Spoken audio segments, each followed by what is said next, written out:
Ya, sudah, dan suaranya juga sudah jelas. Baik. Terima kasih. Bismillahirrahmanirrahim. Assalamualaikum warahmatullahi wabarakatuh. Pertama-tama saya ucapkan terima kasih kepada Prof. Aziz selaku dosen pengampu mata kuliah Gizi Ekonomi Pangan Ya, dan Gizi yang sama. memberikan saya kesempatan untuk melakukan presentasi pada pagi ini serta teman-teman yang berbahagia. Baiklah, langsung saja adapun topik yang akan saya bahas pada pagi hari ini yaitu mengenai ekonomi pangan, gizi, dan kesehatan. Adapun sejarah singkat dari ilmu ekonomi, yaitu ilmu ekonomi ini tidak diciptakan secara mendadak, tetapi ia berkembang melalui satu proses yang panjang, di mana sebelumnya penelaahan ekonomi sudah mulai dipelajari orang sejak Aristoteles, yaitu pada 350 sebelum Masehi. Namun penelaahan ekonomi pada waktu itu baru dipelajari pada tingkat yang sangat dasar, lebih bersifat filosofis. Kemudian pada tahun 1270 penelaahan ekonomi dikembangkan lagi oleh Thomas Aquino dengan beberapa penambahan pemikiran yang bersumber dari buku Injil. Kemudian pada tahun 1758 Francois Quesnay mencoba menjelaskan lebih jauh, namun sampai di sini perkembangan ilmu ekonomi ini belum sampai membentuk disiplin ilmu ekonomi. Sampai zaman ini ekonomi disebut dengan fisiokrat. Kemudian baru pada tahun 1776 muncullah tokoh bernama Adam Smith yang berhasil mengangkat penelaahan ekonomi menjadi suatu disiplin ilmu ekonomi. Semenjak itu ilmu ekonomi sangat banyak dirasakan manfaatnya oleh manusia. Kemudian tradisi klasik diteruskan dan dikembangkan oleh mazhab Austria dan diteruskan oleh Leon Walras, Alfred Marshall pada tahun 1890-an. Tradisi klasik ini melaporkan perkembangan bagian teori ekonomi yang dikenal sebagai ekonomi mikro. Kemudian, pada tahun 1930-an, depresi ekonomi yang terjadi melahirkan ahli ekonomi baru, yaitu Johann Maynard Keynes, dengan bukunya yang sangat terkenal, yaitu General Theory of Employment, Interest, and Money, yang menjadikan dasar bagi perkembangan teori ekonomi makro. Kemudian ilmu ekonomi ini terus berkembang seiring dengan berjalannya waktu. Adapun definisi dari ekonomi. Kata ekonomi pertama kali digunakan oleh Xenophon, seorang ahli filsafat Yunani. Istilah ekonomi berasal dari suku kata yaitu oikos yang berarti rumah tangga dan nomos yang berarti kaidah ataupun aturan. Dengan demikian, secara sederhana, ekonomi dapat diartikan sebagai kaedah-kaedah, aturan-aturan, cara pengelolaan rumah tangga. Kemudian, sedangkan ilmu yang mempelajari bagaimana tiap rumah tangga atau masyarakat mengelola sumber daya yang mereka miliki untuk memenuhi kebutuhan mereka disebut dengan ilmu ekonomi. Secara lebih luas, Adam Smith mendefinisikan bahwa ilmu ekonomi adalah ilmu yang mempelajari tingkah laku manusia dalam usahanya untuk mengalokasikan sumber-sumber daya yang terbatas guna mencapai tujuan tertentu. Kemudian, ekonomi ini dibagi menjadi dua bagian, yaitu ekonomi makro dan ekonomi mikro. Ekonomi mikro ini merupakan ilmu ekonomi yang mempelajari satuan-satuan kecil, sedangkan makro kebalikannya yaitu ilmu ekonomi yang mempelajari satuan-satuan besar. Kemudian tujuan negara di bidang sosial ekonomi. Setiap negara atau masyarakat selalu berusaha untuk mengejar tujuan nasional yang dicita-citakan khusus di bidang sosial ekonomi. Tujuan nasional itu pada umumnya dirumuskan sebagai suatu masyarakat yang adil dan makmur. Tujuan ini dapat dilihat pada pembukaan Undang-Undang Dasar 1945 pada alinea kedua dan alinea keempat, menyadari bahwa tujuan utama pembangunan adalah menciptakan masyarakat yang adil dan makmur, maka semua usaha yang berupa kegiatan ekonomi harus diarahkan untuk mencapai tujuan tersebut. Kemudian definisi dari pangan. Pangan merupakan kebutuhan dasar manusia yang terus meningkat seiring dengan bertambahnya jumlah penduduk. Adapun pengertian pangan menurut Peraturan Pemerintah Republik Indonesia Nomor 28 Tahun 2004 merupakan segala sesuatu yang berasal dari sumber hayati dan air, baik yang diolah maupun yang tidak diolah. yang diperuntukkan sebagai makanan atau minuman bagi konsumsi manusia, termasuk bahan tambahan pangan, bahan baku pangan, dan bahan lain yang digunakan dalam proses penyiapannya, pengolahan, dan atau pembuatan makanan atau minuman. Kemudian Undang-Undang Nomor 18 Tahun 2012 tentang pangan atau Undang-Undang Pangan menegaskan bahwa pemenuhan kebutuhan dasar itu merupakan bagian dari hak asasi manusia yang dijamin di dalam Undang-Undang Dasar Negara Republik Indonesia tahun 1945 sebagai komponen dasar untuk mewujudkan manusia yang berkualitas. Kemudian, dari pengertian pangan di atas dapat dikembangkan beberapa hal, yaitu yang pertama, pangan berasal dari sumber daya hayati dan air, yang berarti pangan merupakan sumber dari organisme, baik hewan dan tumbuhan yang dapat diolah dan dikonsumsi. Selain itu, air merupakan salah satu komponen pangan yang sangat penting bagi kelangsungan hidup organisme. Yang kedua, pangan yang diolah maupun yang tidak diolah, yang berarti pengelolaan pangan terdiri dari dua jenis, yaitu pangan yang harus diolah sebelum dikonsumsi seperti ada telur, ada daging, dan lain-lain. Kemudian pangan yang dapat langsung dikonsumsi seperti buah dan sayur. Yang ketiga diperuntukkan sebagai makanan atau minuman, merupakan dua jenis komponen utama pangan yang sangat dibutuhkan oleh makhluk hidup. Kemudian yang keempat yaitu bahan tambahan pangan, yaitu zat atau bahan tertentu yang ditambahkan ke dalam pangan, berfungsi untuk menambah rasa, aroma, bentuk, dan daya tarik pangan tersebut untuk dikonsumsi. Yang kelima yaitu bahan baku pangan, merupakan bahan-bahan utama yang digunakan dalam membuat suatu makanan atau minuman. Kemudian ada pun klasifikasi pangan, yang pertama berdasarkan stabilitasnya ada 3, yaitu perishable, semi-perishable, dan non-perishable. Di mana kalau yang perishable merupakan pangan yang mudah rusak, contohnya seperti daging segar, ikan segar. Kemudian semi-perishable yang agak mudah rusak, dan non-perishable yang tidak mudah rusak seperti sirup dan gula. Kemudian klasifikasi pangan berdasarkan cara perolehannya ada 3, yaitu pangan segar, pangan olahan, dan pangan olahan tertentu. Di mana pangan segar ini merupakan belum mengalami proses pengolahan, dapat dikonsumsi langsung ataupun dijadikan bahan baku pangan olahan. Kemudian pangan olahan berupa makanan atau minuman hasil olahan segar, menerapkan metode pengolahan pangan berupa pangan olahan setengah jadi atau siap saji. Pangan olahan tertentu, pangan olahan ini diperuntukkan bagi kelompok tertentu guna memelihara dan meningkatkan kualitas kesehatan. Kemudian klasifikasi pangan berdasarkan sumbernya ada pangan nabati dan ada pangan hewani. Kalau nabati umumnya daya simpannya lama, merupakan sumber protein karbohidrat, teksturnya bervariasi, ada yang lunak, keras, dan elastis. Kemudian kalau pangan hewani berasal dari hewan, yaitu biasanya dari produk peternakan, perikanan, umumnya berdaya simpan pendek, teksturnya lunak, umumnya merupakan sumber protein dan lemak.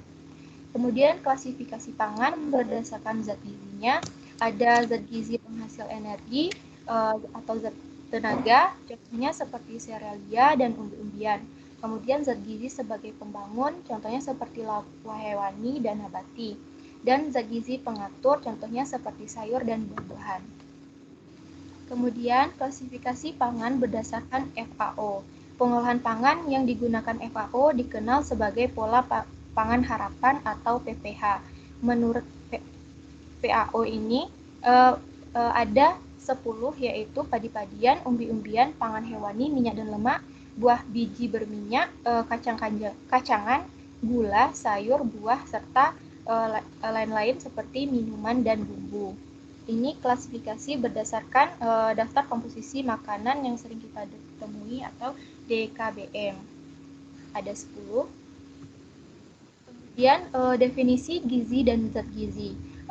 Gizi itu berasal dari bahasa Arabnya yaitu giza, sedangkan dari bahasa Mesirnya yaitu gizi yang berarti makanan. Ilmu gizi ini di Indonesia berkembang dan masuk serta berkembang sejak tahun 1952 sampai dengan 1955. Gizi adalah suatu proses organisme menggunakan makanan yang dikonsumsi secara normal melalui proses digesti, absorpsi, transportasi, penyimpanan, metabolisme, dan pengeluaran zat-zat yang tidak digunakan untuk mempertahankan kehidupan, pertumbuhan, dan fungsi normal dari organ-organ serta menghasilkan energi. Kemudian ada zat gizi adalah ikatan kimia yang diperlukan tubuh untuk melakukan fungsinya, yaitu menghasilkan energi, membangun dan memelihara jaringan serta mengatur proses-proses kehidupan. Adapun ruang lingkup dari ilmu gizi.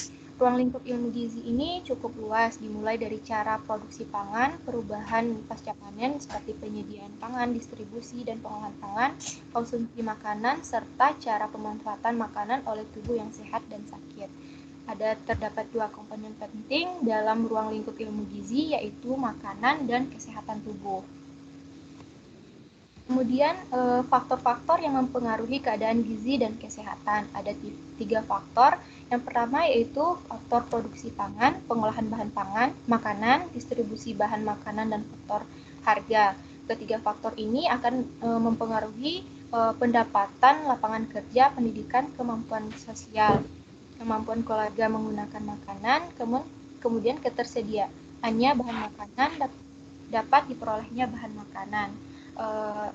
Dapat mempengaruhi konsumsi makanan, dan konsumsi makanan ini juga mempengaruhi keadaan gizi seseorang, di mana apabila makanannya baik, maka keadaan gizinya juga baik dan berpengaruh kepada kesehatan individu. Kemudian ekonomi pangan dan gizi. Yaitu ilmu yang mempelajari bagaimana menyeimbangkan kebutuhan manusia yang tidak terbatas akan zat gizi karena pertumbuhan penduduk dengan jumlah bahan yang dijadikan makanan atau yang menghasilkan zat itu. Adapun konsep pangan dan gizi dalam ekonomi berkaitan dengan komoditas maupun sistem ekonomi pangan yang terdiri atas proses produksi termasuk industri pengolahan, penyediaan, distribusi, maupun konsumsi. Sedangkan konsep gizi dikaitkan dengan kesehatan tubuh, yaitu penyediaan energi, membangun dan memelihara jaringan tubuh, serta mengatur proses-proses dalam tubuh. Prinsip pangan dan gizi dalam ekonomi ada 2, yaitu berupa penawaran dan permintaan. Adapun penawaran yaitu jumlah barang yang ingin ditawarkan atau dijual oleh produsen pada berbagai tingkat harga selama periode waktu tertentu. Ada faktor yang mempengaruhi penawaran terhadap komoditas pangan dan gizi, yaitu ada harga barang itu sendiri, harga barang lain yang terkait, harga faktor produksi, biaya produksi, teknologi produksi, jumlah penjualan, tujuan perusahaan, dan kebijakan pemerintah. Kemudian permintaan, yaitu banyaknya jumlah barang yang diminta suatu pasar tertentu dengan tingkat harga tertentu pada tingkat pendapatan tertentu dan dalam periode tertentu.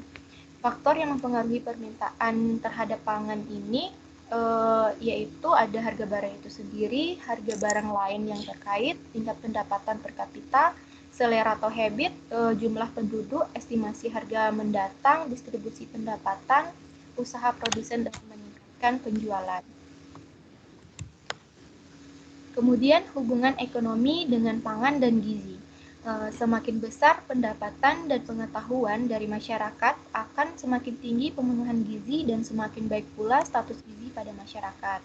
Status gizi yang rendah dan masalah-masalah kesehatan terjadi karena rendahnya daya beli barang atau jasa untuk pemenuhan kesehatannya.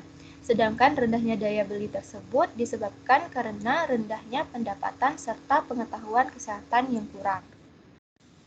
Kemudian ruang lingkup dan variabel ekonomi pangan dan gizi, yaitu yang pertama ada kebutuhan pangan dan gizi, dan yang kedua konsumsi pangan dan gizi.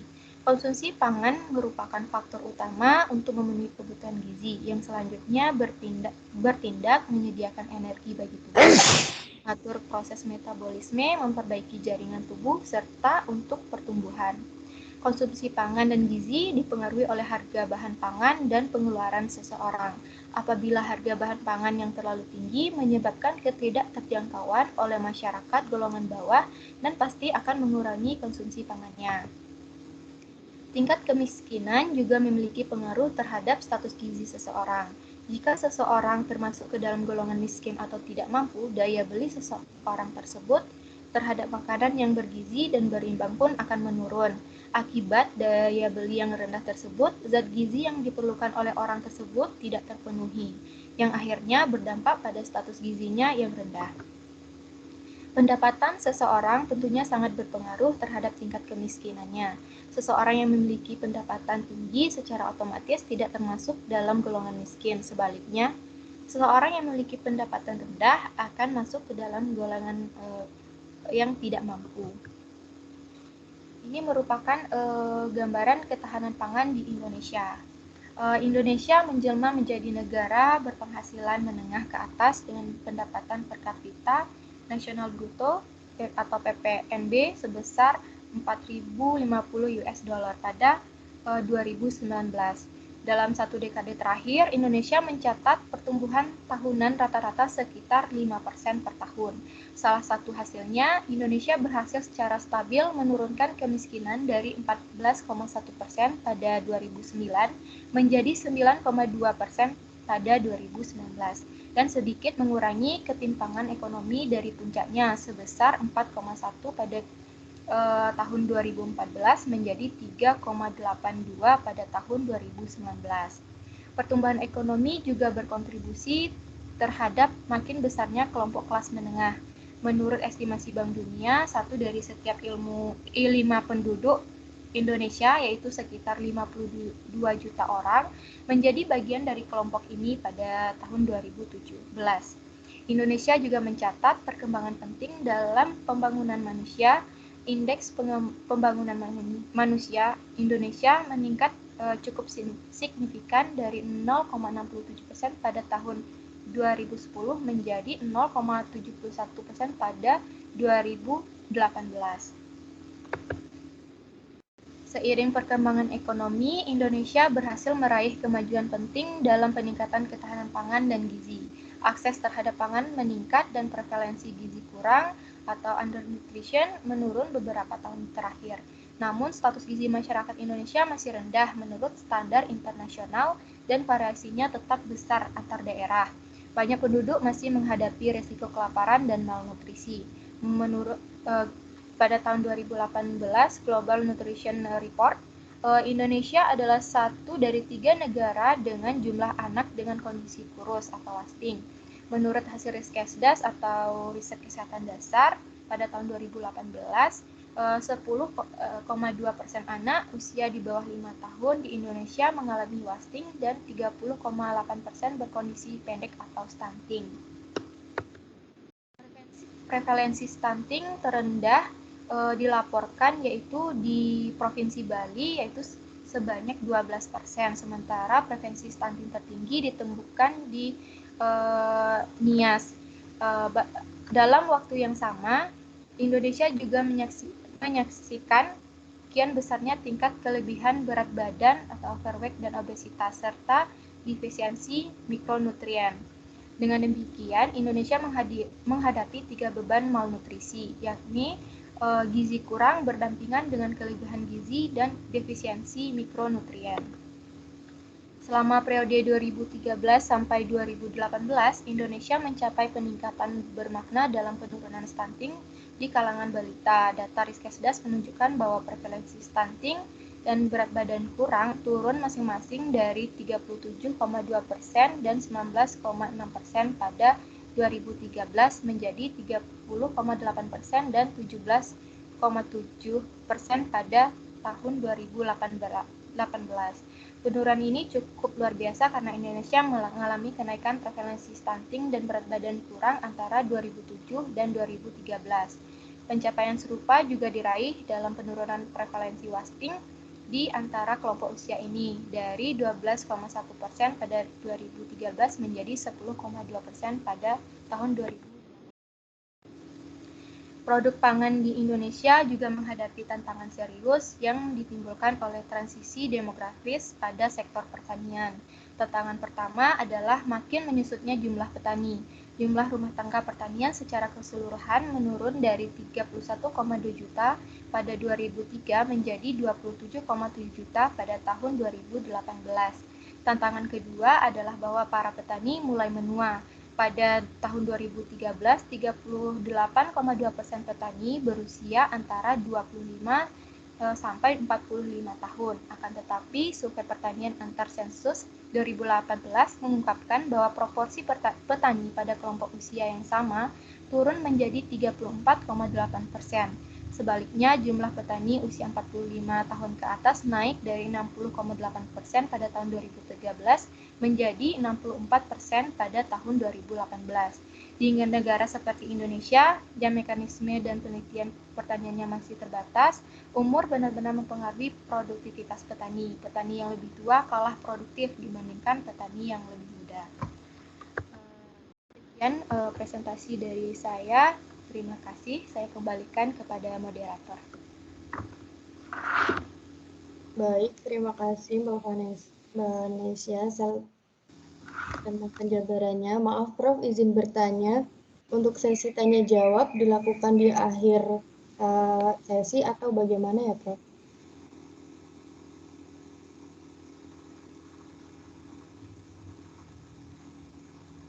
Maaf Prof, masih di mute.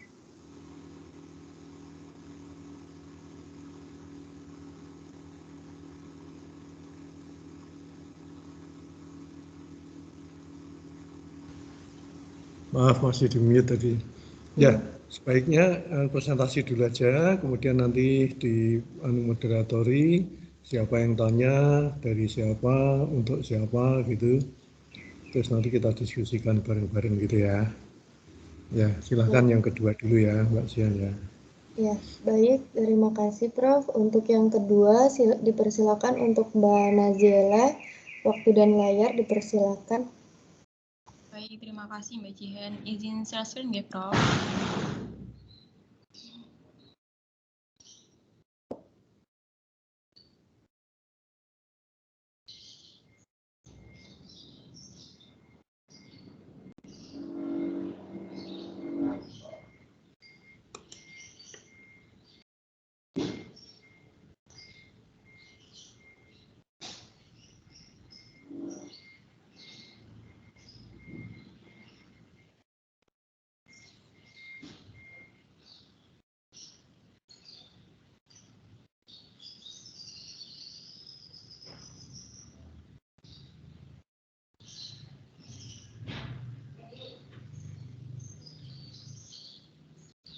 Apa layarnya sudah terlihat, teman-teman?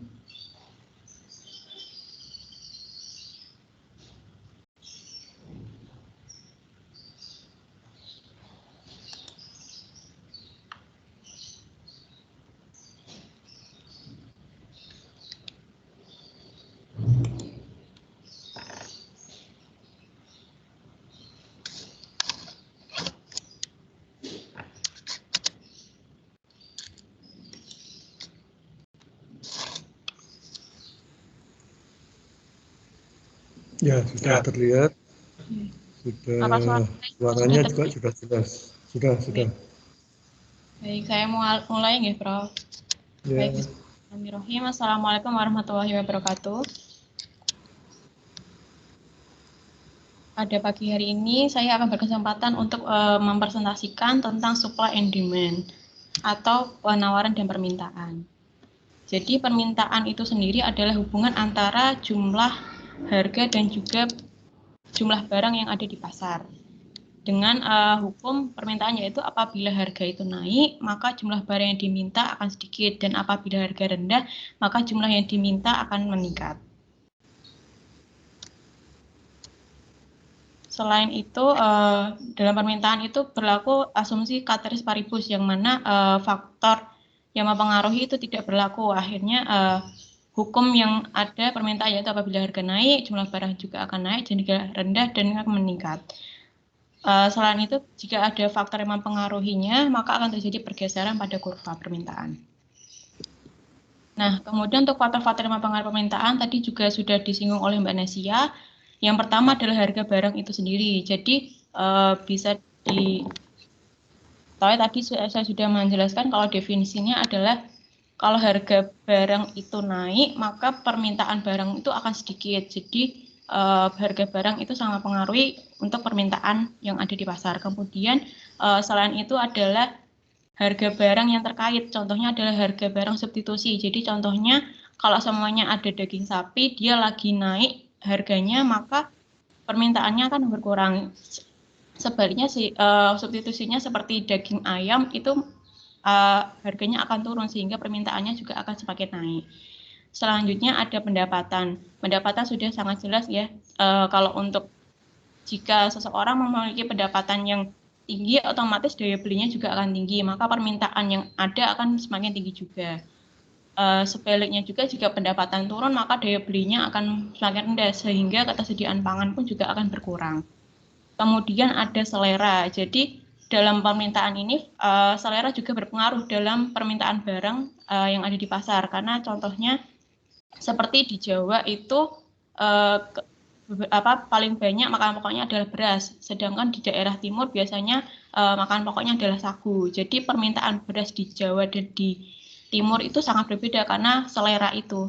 Karena di Jawa lebih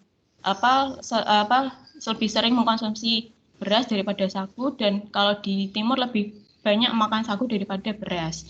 Kemudian jumlah penduduk juga. Jadi kalau jumlah penduduk seperti di Indonesia, Indonesia makan pokoknya adalah beras, sehingga permintaan akan beras itu juga akan tinggi. Beda dengan di Amerika. Kalau di Amerika mereka lebih banyak makan pokoknya adalah gandum, sehingga di Amerika itu gandumnya juga akan semakin tinggi permintaannya daripada beras seperti di Indonesia. Kemudian harga di masa pendatang. Masa depan atau masa mendatang.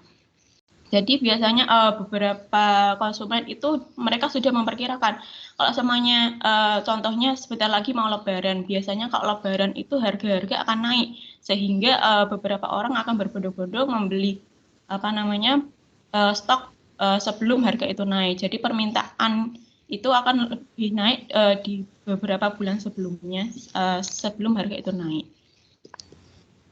Selanjutnya selain permintaan ada penawaran yaitu supply. Kalau permintaan itu dari sudut pandang konsumen, kalau untuk penawaran itu dari sudut pandang produsennya atau penjualnya. Jadi berlaku hukum seperti ini, apabila harganya naik maka jumlah barang yang ditawarkan akan tinggi, dan apabila harganya rendah jumlah barang yang ditawarkan juga akan sedikit karena ini dari sudut pandang produsen, maka tujuan mereka adalah untuk memaksimalkan laba, sehingga kalau harganya naik, mereka juga akan menawarkan jumlah barang yang tinggi, sehingga tercapai maksimum labanya yang akan didapat. Dan juga ini hukum penawaran juga berlaku ke atas paribus, jadi kalau faktor-faktor lain tidak akan mempengaruhi sehingga hukum itu akan terus berlanjut, sedangkan jika terjadi pengaruh pada faktor-faktor lainnya, maka akan terjadi pergeseran. Nah, untuk faktor-faktor yang mempengaruhi penawaran hampir sama dengan permintaan tadi. Yang pertama ada harga barang. Jadi kalau semuanya harga barang itu naik, otomatis nanti barangnya juga akan banyak. Kemudian ada produksi. Karena ini dari sudut pandang dari produsen, otomatis jika produksi upah menjadi tinggi, kemudian bahan bakunya juga meningkat, otomatis nanti harga barang juga meningkat. Kemudian tujuan perusahaan, jika suatu perusahaan ingin memaksimumkan pendapatannya, biasanya mereka akan meningkatkan harganya dan juga barang yang akan ditawarkan. Kemudian jumlah penjual juga mempengaruhi penawaran atau ketersediaan pangannya, karena kalau makin banyak produsen yang menjual suatu produk, seperti contohnya sekarang instan, sekarang kan dulu kan hanya merek beberapa saja, sekarang sudah ada puluhan merek, akhirnya banyak penjual, akhirnya ketersediaan mie instan tersebut juga banyak. Kemudian kebijakan pemerintah seperti impor beras dan juga kebijakan impor beras, jika makin banyak impor beras berarti nanti ketersediaan pangannya juga banyak, seperti itu. Kemudian ada yang namanya equilibrium market. Jadi ini adalah titik tengah di mana permintaan dan penawaran itu seimbang sehingga jumlah barang yang ditawarkan itu sama dengan jumlah barang yang diminta dan tidak ada kecenderungan ke perubahan harga. Jadi harganya cenderung tetap. Setelah itu hubungan antara ketersediaan pangan dan gizi. Jadi karena permintaan dan penawaran itu sangat berpengaruh juga dengan ketersediaan pangan yang di tingkat rumah tangga dan juga mempengaruhi ketahanan pangan. Jadi tadi juga saya jelaskan kalau ternyata salah satu pengaruh dari permintaan dan penawaran adalah pendapatan juga. Jadi kalau semuanya suatu masyarakat atau suatu individu memiliki krisis ekonomi dan ada juga campur tangan politik, bisa jadi nanti akan terjadi kemiskinan, kemudian pendidikan juga berkurang, dan juga ketersediaan pangan karena daya beli masyarakat kurang karena adanya kemiskinan tersebut. Sehingga ketersediaan pangan di rumah tidak ada, akhirnya konsumsi zat gizi pun juga berkurang. Padahal seorang individu itu harus memenuhi asupan gizinya, tidak hanya dari makanan pokok saja, harus ada sayur mayur, kemudian lauk pauk, agar gizinya seimbang, agar tidak terjadi permasalahan gizi yang muncul. Selanjutnya untuk era sekarang karena kita sedang terjadi pandemi COVID-19, ternyata dari riset dari tinjauan strategis ketahanan pangan dan gizi di Indonesia oleh Desmeru Research Institute, ternyata diketahui perekonomian Indonesia itu ternyata tumbuh hanya 3%, jauh lebih rendah jika dibandingkan dengan kuartal pertama di tahun 2019 yaitu 5,1%. Sehingga jumlah penduduk miskin pun juga meningkat yaitu 9,2% dari jumlah populasi pada September 2019 dan pada Maret 2020 itu meningkat menjadi 9,8%, sehingga pendapatan atau kelompok miskin itu juga semakin tinggi sehingga mengurangi asupan harian dan daya beli masyarakat terhadap makanan seimbang itu menjadi kurang sehingga berpengaruh pada status gizinya. Dan masih terlihat juga sekarang masih banyak masalah gizi seperti stunting sekarang masih menjadi PR untuk pemerintah dan juga wasting dan underweight itu juga masih dalam perhatian khusus oleh pemerintah.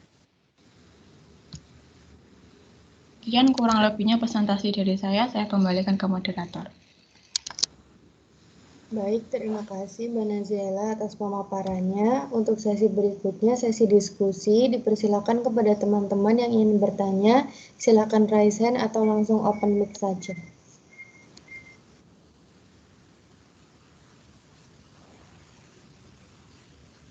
Iya, Mbak Jihan, saya izin bertanya. Iya, Mbak Yuli. Saya izin bertanya ke Mbak Nesia, Mbak. Mbak Nesia izin bertanya, apakah strategi dan program pemerintah dalam intervensi untuk meningkatkan ketahanan pangan dan gizi? Terima kasih. Kepada Mbak Nesia dipersilahkan Mbak menjawab.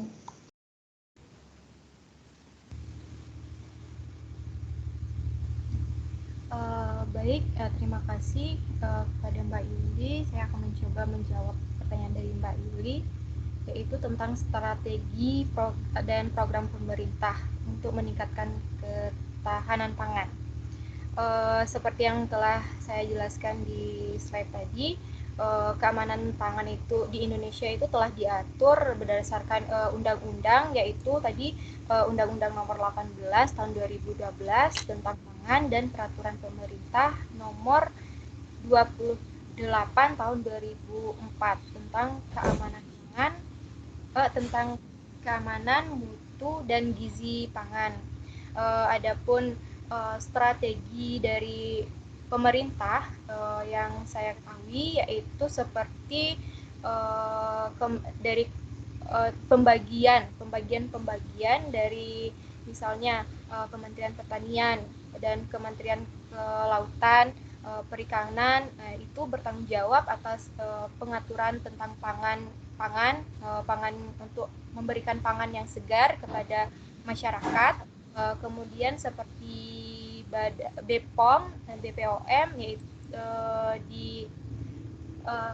diutuskan untuk mengawasi makanan olahan misalnya. Kemudian juga ada salah satunya yaitu Germas, Gerakan Masyarakat Hidup Sehat. Itu juga bertujuan untuk meningkatkan ketahanan pangan pada akhirnya. Begitu Mbak Yuli.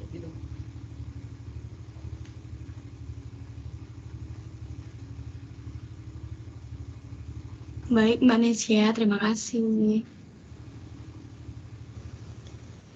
Baik, untuk penanya selanjutnya, apakah ada? Dipersilakan. Selamat pagi dan salam sejahtera untuk kita semua. Saya Santi izin bertanya kepada Mbak Nesya. Untuk saat ini Mbak, bagaimana sebenarnya dampak pandemi COVID-19 ini terhadap ketahanan pangan dan gizi? Kemudian, apakah saat ini intervensi dari pemerintah itu sudah ada dalam menanggulangi adanya pandemi COVID ini terhadap ketahanan pangan dan gizi, Mbak?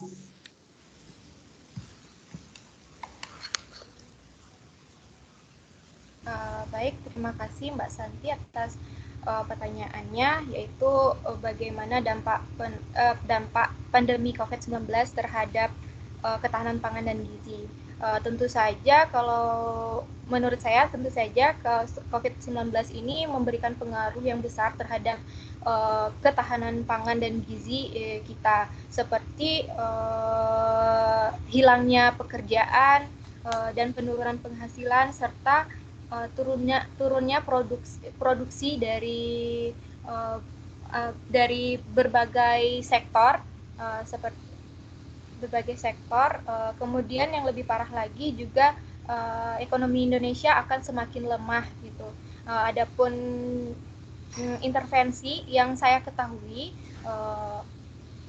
untuk COVID-19 ini yaitu seperti ada bantuan yang diberikan oleh pemerintah, seperti bantuan langsung tunai seperti BLT, kemudian ada juga kartu prakerja, kartu prakerja, kemudian ada subsidi yang diberikan, kemudian seperti subsidi listrik dan lain-lain. Gitu Mbak Santi. Bagaimana Mbak Santi? Apa bisa didengar? Mbak sudah jelas. Terima kasih Mbak.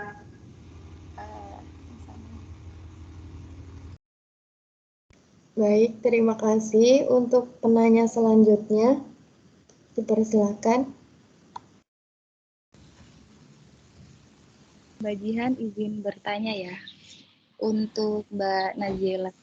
Baik, terima kasih untuk kesempatannya. Selamat pagi Prof. Aziz, selamat pagi Mbak Naziela dan teman-teman sekalian. Jadi seperti yang sudah kita ketahui, kalau beberapa waktu lalu itu terjadi kenaikan harga minyak goreng. Nah, yang ingin saya tanyakan di sini dari beberapa faktor yang sudah disebutkan tentang permintaan dan penawaran itu, kira-kira faktor mana yang menyebabkan terjadinya kenaikan harga pada minyak goreng tersebut? Terima kasih.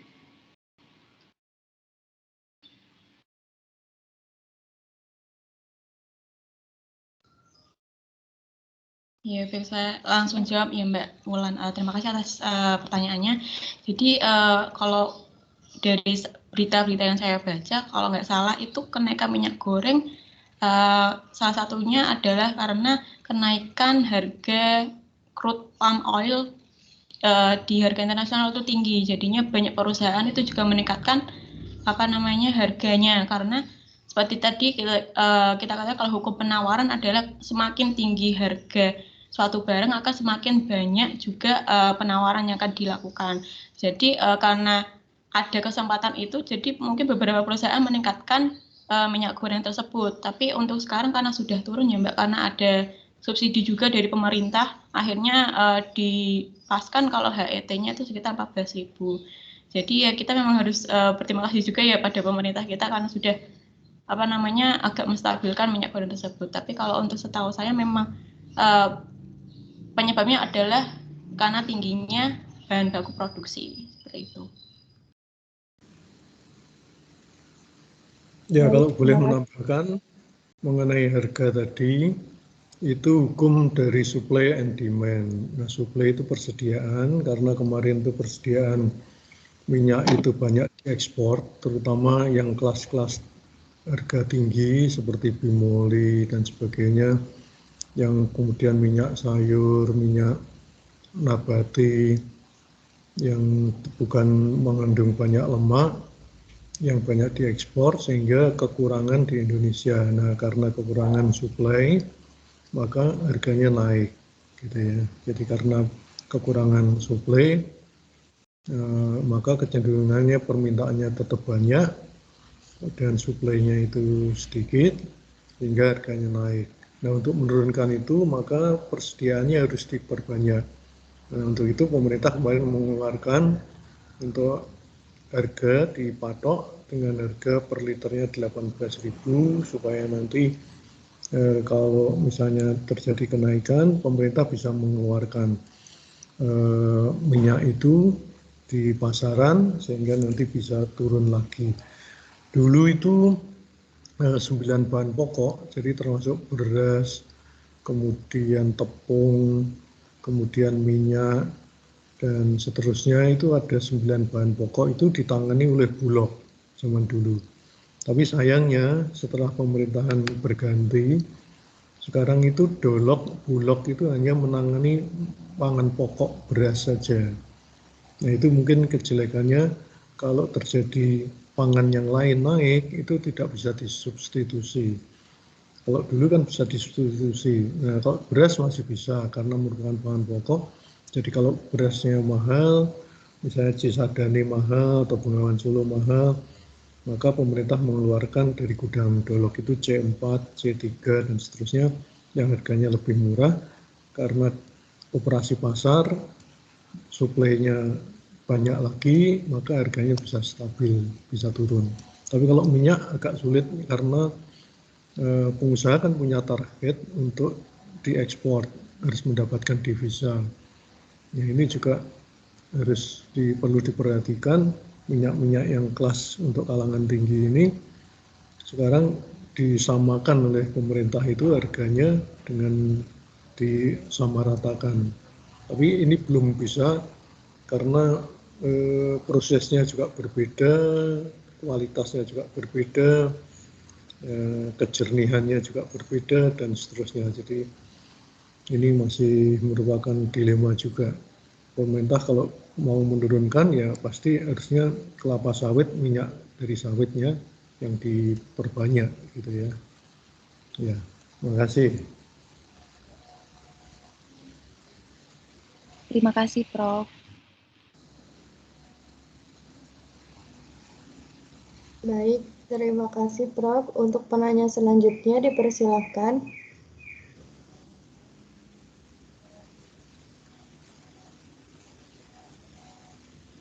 Silahkan teman-teman, mungkin tidak tanya tapi menambahkan seperti Bapak tadi, itu nggak apa-apa. Jadi pengetahuan kita bisa lebih banyak gitu ya, urun rembuk lah kita dalam diskusi ini. Kalau belum ada, saya urun rembuk untuk kedua presenter ini. Tolong nanti kalau membuat makalahnya, kalau tadi sudah bagus slide-nya ya, tapi slide yang berupa gambar, misalnya hubungan antara status ekonomi atau pendapatan dengan konsumsi, dengan kualitas pangan dan status gizi misalnya. Itu biasanya banyak di buku-buku tentang gizi ya, di bukunya Alan Burr misalnya, gizi dan pembangunan nasional. Itu kan ada hubungan antara produksi, konsumsi, kemudian pendapatan, kemudian pangan yang dikonsumsi, jenis pangan, kemudian akhirnya mempengaruhi status gizi. Karena kita kan di S2 ilmu gizi, jadi semuanya harus bisa dikait-kaitkan itu antara misalnya elastisitas pangan yang mahal seperti daging itu elastisitasnya besar. Kenapa? Karena kalau harga pangan itu naik, misalnya harga daging itu naik, maka permintaan akan turun drastis. Kenapa? Karena mereka akan cari barang substitusi, misalnya daging sapi naik, orang akan beli daging ayam gitu ya. Daging ayam naik, orang akan beli daging ikan misalnya gitu. Nah, ini bisa digambarkan dalam suatu flowchart gitu, di buku-buku banyak sekali atau di tesis atau di disertasi dari mahasiswa gizi, itu banyak sekali flowchart seperti itu. Konsep antara gizi dan pembangunan, gizi dan kesehatan, gizi dan ekonomi, gizi dan pendapatan, gizi dan ini banyak flowchart seperti itu yang bisa menggambarkan keterkaitan antar sub-sub faktor yang mempengaruhi status gizi kita. Gitu ya. Yang nanti Mbak Nesia sama Mbak Nasila bisa menambahkan di dalam makalahnya itu supaya nanti lebih lengkap gitu, keterkaitan antar 1 dan 2, subbab 1, subbab 2, subbab 3, subbab 4 itu bisa di satu rangkuman gitu, atau konsep-konsep ada gambarnya, tidak hanya satu aja, mungkin bisa 2, bisa 3, itu lebih bisa menggambarkan. Dan itu kalau ditampangkan di slide kita bisa cerita gitu ya, bisa bercerita lebih banyak gitu.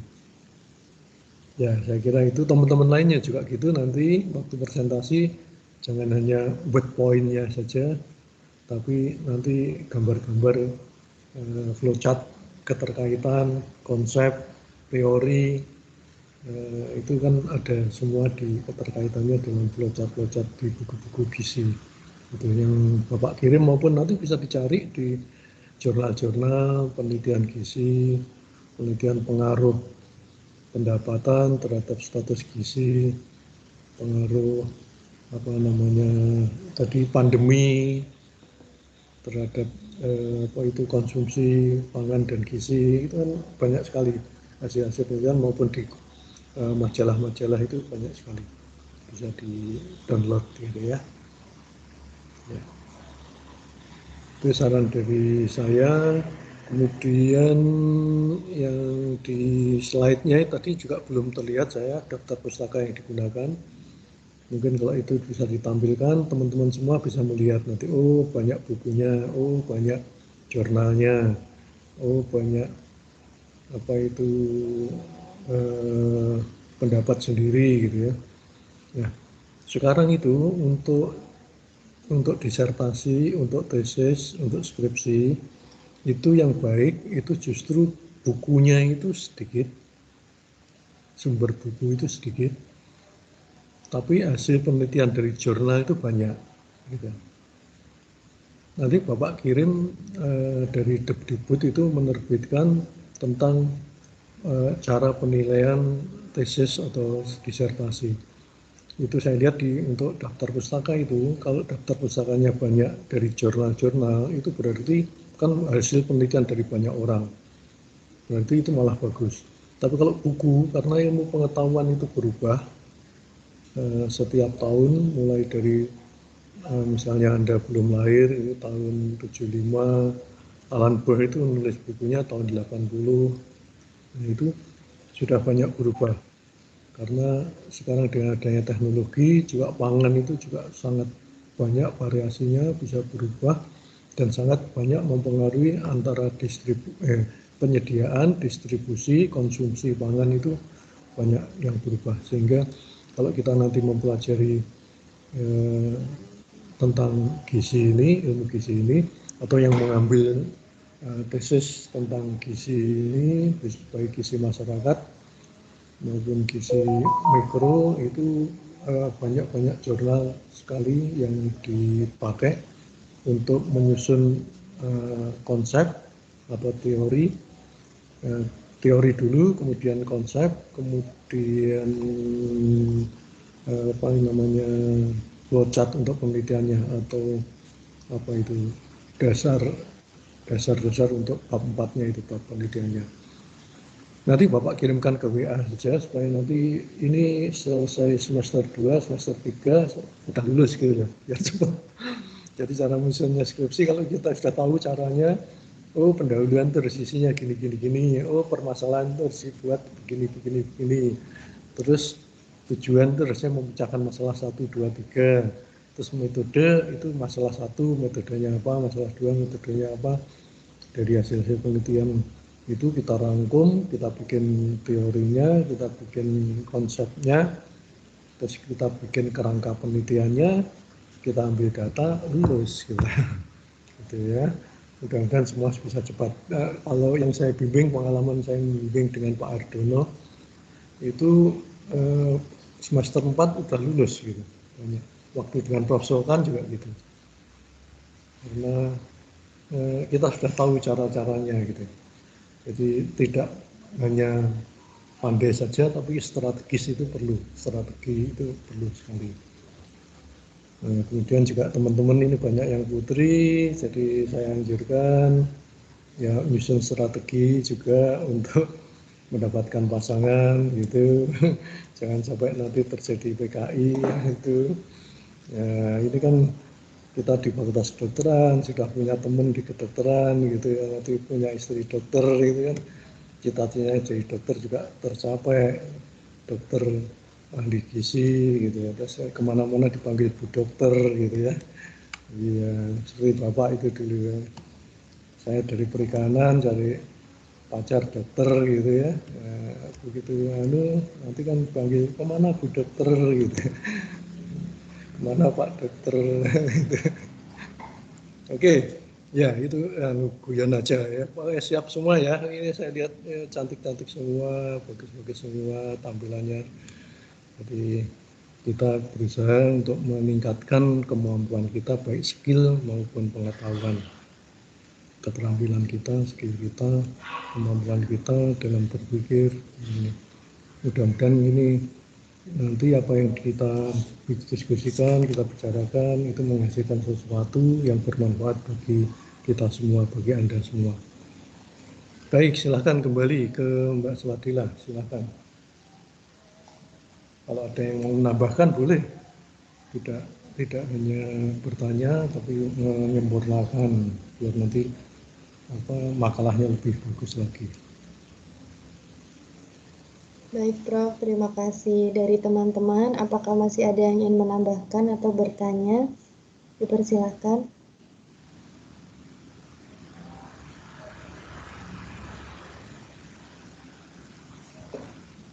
Cerita lagi ya, untuk S1 itu biasanya aksiologis ya, kemudian S2 itu epistemologis, S3 itu noveltis. Jadi S1 itu kebanyakan hanya menerapkan rumus-rumus gitu ya, rumus ini, kimia ini, analisanya begini gitu ya. Kalau S2 itu epistemologis aspeknya, jadi harus kita mengembangkan suatu ilmu gitu. Misalnya menemukan bagaimana kita meningkatkan status gizi, itu kan berarti menambah ilmu pengetahuannya kita gitu, menambah ilmu epistemologis, jadi aspeknya yang dikembangkan epistemologis. Tapi kalau mau ke S3 doktor itu adalah noveltis. Noveltis itu berarti kita harus menemukan sesuatu gitu ya. Kalau di tempat saya itu perikanan itu ada yang menemukan pakan dari cacing gitu ya. Saya bilang kamu itu lulus dokter cacing. Karena menemukan cacing itu belum pernah diketemukan dalam kedalaman di waduk Gedung Ombok ya, bukan Gedung Ombok. Waduk di Jawa Tengah yang dalam itu bukan Gajah Mungkur, di Wonosobo itu. Nah itu dalam kedalaman 40 meter gitu ya. Dia karena menemukan itu dan belum ada yang pernah ditemukan jenis cacing macam-macam, cacing belang, cacing kermi, cacing ini, dia menemukan cacing yang namanya diberi nama dia gitu. Akhirnya dia terkenal dokter cacing gitu ya. Itu noveltis, jadi bisa lulus dokter. Pak Mujaher, itu kan ikan mujaher, tilapia Mozambika itu kan dari Mozambik, itu kan di laut ya. Kemudian dibawa oleh Pak Mujahir itu ke Blitar. Kemudian diternak. Duh, ikan laut asin kok bisa diternak di air tawar gitu. Nah, kebetulan Pak Mujahir itu mulutnya itu merongos itu apa ya? Mencuat ke depan gitu ya. Nah, seperti Mujahir ngap gitu ya, ngap gitu. Jadi terus akhirnya ikannya itu di Indonesia disebut ikan Mujahir karena yang menemukan Pak Mujahir. Nah, itu dokter itu ikan laut cemplungnya di air tawar itu bisanya mati ya. Kebalikannya lele dicemplung ke uyah, uyah itu apa? Garam, mati dia ke air laut mati. Jadi kalau membunuh lele itu nggak usah dipukul, nggak usah di ini, itu nggak berperi kemanusiaan, berperi kebinatangan. Dimasukkan aja pakai garam itu mati dia, karena ikan air tawar dia lele itu. Dimasukkan air laut mati dia, dimasukkan garam mati dia, gitu. Ya, itu gambaran supaya ini pengetahuannya banyak gitu ya. Karena mungkin yang baru lulus S1 atau ini belum tahu ya S2 gitu, S3 itu gimana. Kalau S2 itu epistemologis, kalau S3 itu noveltis, jadi menemukan sesuatu itu aja.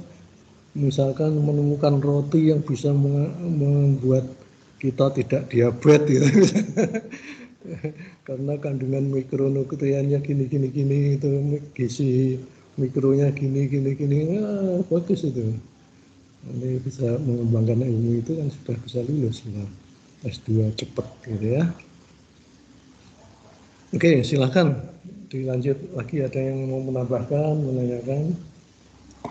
Nanti saya kirim penilaian form penilaian dari Dikdikbud itu untuk menyusun proposal, menyusun tesis, menilai proposal sampai ke tesisnya sampai ke disertasinya. Silahkan dilanjut Mbak Adila. Baik Prof, silakan teman-teman. Ada yang ingin didiskusikan?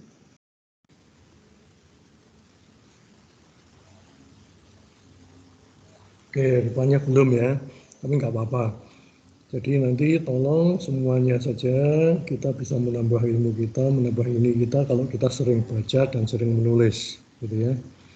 Sekarang itu banyak orang-orang yang bekerjanya hanya dengan menulis gitu, kemudian ditulis kalau dulu di surat kabar, nah sekarang nulisnya masuk di internet, kemudian dia punya follower, terus karena tulisannya bagus-bagus, dia bisa menghasilkan, kemudian bisa mengiklankan, penghasilannya cukup banyak dengan cara menulis atau memperkaya pendapat untuk mereka yang saling membutuhkan menurut keilmuannya.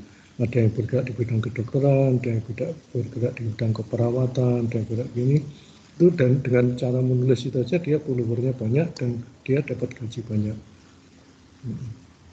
Karena followernya cukup banyak, kemudian dari iklan yang dilewatkan untuk dia itu mau memberi banyak, itu lebih-lebih obat-obatan, makanan, jenis yang ditawarkan macam-macam, sehingga dia dari gajinya di situ aja tidak jadi pegawai negeri tapi sudah cukup penghasilannya itu bisa kita lihat itu di YouTube atau di ini sudah banyak sekali yang bisa mendapatkan penghasilan lebih dari 200 juta, 400 juta per bulannya dari situ.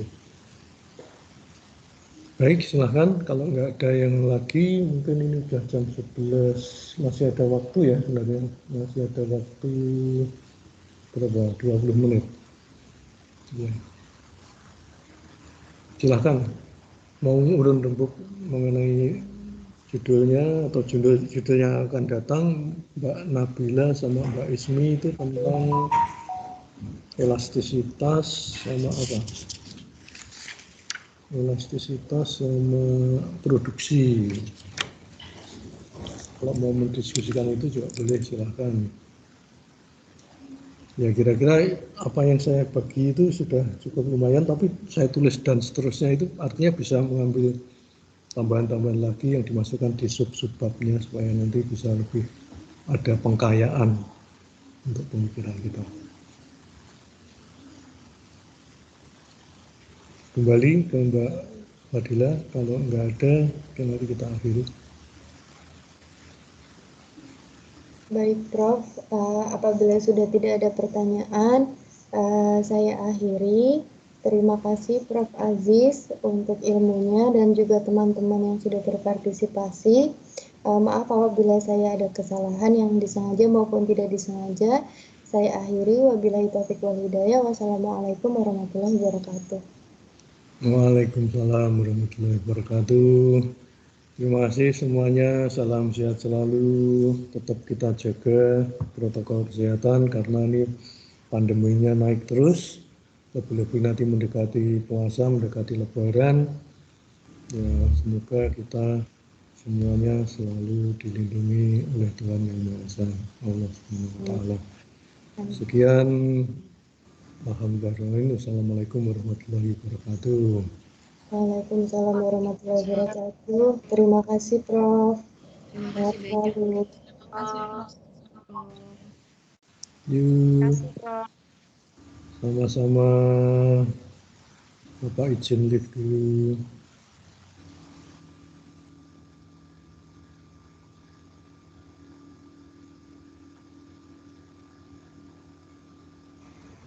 Teman-teman bisa minta tolong on cam sebentar ya. Mau di SS. Bazel mau aku yang SS apa Mbak Zela aja? Ini aku SS-in nggak apa-apa. Kalian. Oke. Untuk Udah notulen. belum on cam semua. Tuh, 6, 9. 1. Oh, yes. Mbak Yuli? Nggak apa-apa ya? Izin ke toilet. Oke. Nggak apa-apa namanya. Nggak apa-apa. Namanya kelihatan. Oke. Siap-siap ya guys. 1, 2, 3.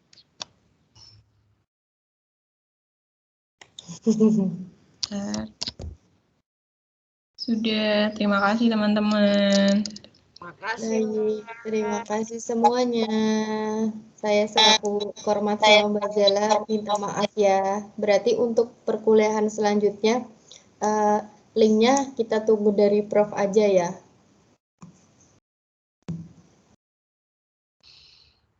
Silakan melanjutkan aktivitas masing-masing.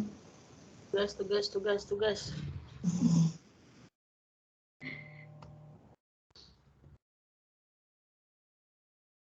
kasih Mbak Jihan, Mbak Naziela. Izin lift ya, Mbak Jihan. Baik, Mbak Dian.